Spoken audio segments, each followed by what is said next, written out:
Maladie de Parkinson, protocole de rééducation de l'équilibration fonctionnelle. Augmentation du périmètre de marche quantifié. Allez, c'est parti. Top. Vous partez par là-bas. On va vous accompagner. Voilà, marche extérieure. En augmentant la distance petit à petit. Ça va faire passer par là.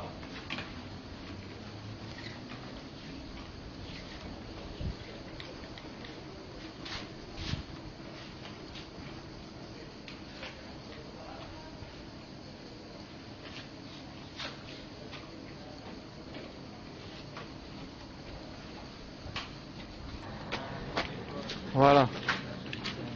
Pour éviter une chute incontrôlée, le kinésithérapeute se place en aval du patient à la montée comme à la descente et se tient à la rampe. Les performances dans les escaliers sont quantifiées en nombre de marches.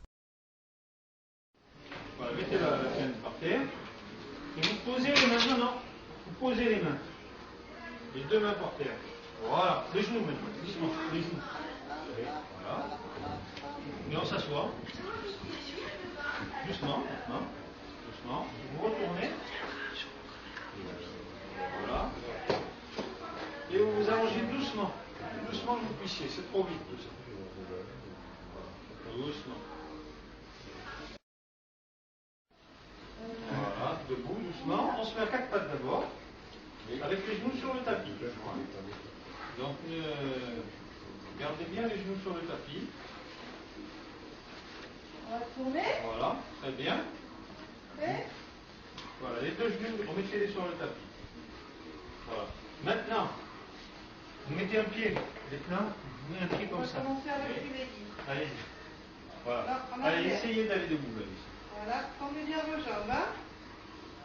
Voilà, vous rapprochez les pieds. Très bien. Doucement. Voilà. Doucement, on pose les mains. On pose les mains sans lâcher. Voilà. Et maintenant, les genoux très doucement par terre. Voilà. Allez, beaucoup mieux. On s'assoit. Voilà. Et on s'allonge tranquille.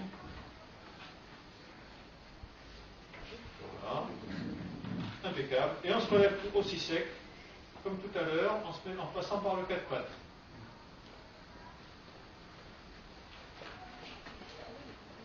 Donc voilà. Beaucoup mieux.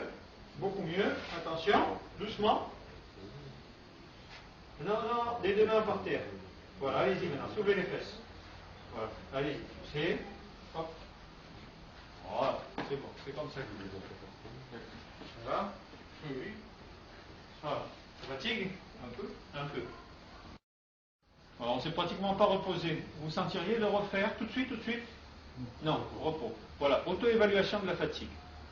Vous demandez au patient s'il se sent de le faire tout de suite immédiatement, c'est une cotation. S'il ne se sent pas, c'est encore une autre cotation. Allez, hop, hop.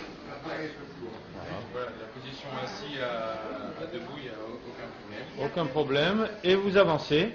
Les Allez, pieds. vous avancez. Les Non, mais pieds. au début, Bien les pieds. Descends un peu. Voilà. Voilà. Très bien, stop. Faut-il ou ne faut-il pas corriger la marche de ce patient? Alors on va le regarder marcher, d'abord quand il ne fait pas attention. Voilà, il fait des petits pas. Et puis quand on lui fait une marche plus corrigée, alors l'avantage c'est que ça ressemble à la marche d'un sujet sain, mais l'inconvénient c'est qu'il est plus instable. Certes, les petits pas c'est beaucoup moins esthétique, mais ça a au moins un avantage, c'est que ça rend la marche plus stable, un peu comme quand on marche sur du verglas, même un sujet sain a tendance à faire des petits pas. Il faut toujours se poser la question, quels sont les inconvénients de contrecarrer l'auto-organisation des mouvements? Par exemple, est-ce que ça vaut vraiment le coup de lui apprendre à balancer les bras? Est-ce que ça n'augmente pas sa demande attentionnelle? Est-ce que ça ne risque pas d'augmenter le risque de chute? Voilà, ici on lui demande de ne plus penser aux bras, et quand même la stabilité est meilleure. Laissez les bras faire ce qu'ils veulent.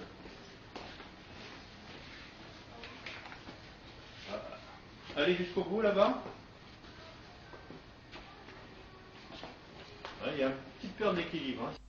À notre avis, le plus grand défaut de marche qu'il faut éviter à tout prix, c'est la perte d'équilibre et la chute.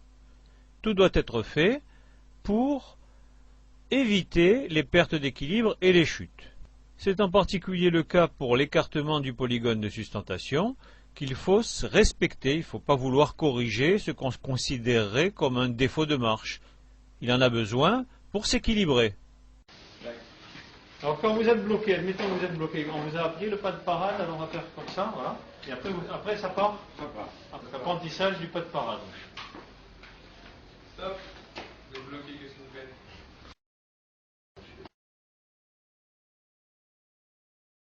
On est à pied serré, les yeux fermés. On est à 120 secondes, 2 minutes. Oui. En revanche, dès qu'on passe à l'appui unipodal, c'est impossible. En résumé, le protocole utilisé pour la rééducation de ce patient, eh bien, le périmètre de marche est quantifié en mètres, les escaliers sont quantifiés en nombre de marches franchies par le patient, les changements de position sont quantifiés en nombre de répétitions, et les tenues de position sont quantifiées en secondes. La connaissance des résultats est un facteur important de progrès.